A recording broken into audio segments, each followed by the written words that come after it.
Huffines Auto Dealership celebrates 95 years of business. J.O. Huffines Sr. founded the company in 1924, opening the first shop in Denton.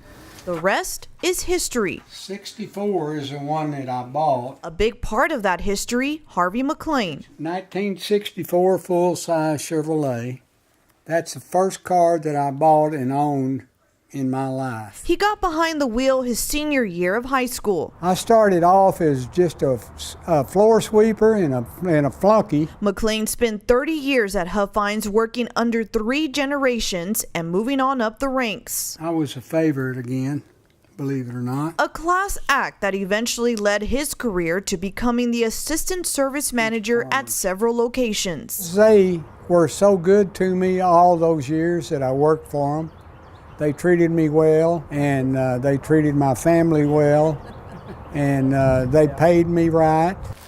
But more so than the good work environment and the heavy paychecks, McLean says the road he was traveling gave him purpose. I've read the Bible several different times. One of the things that Mr. Ray Huffines did is he started a Bible study membership there at Huffines, and I was involved in that, and I wasn't a very good Christian.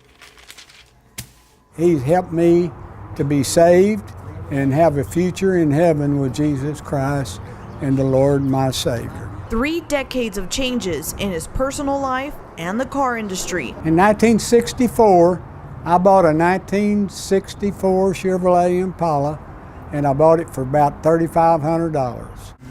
Since I've retired, I bought a brand new Chevy Malibu, which is one of the ultimate vehicles. I paid well over $20,000 for it. McLean says they are experiences he will never trade in. For Real News, I'm Sarah Macias.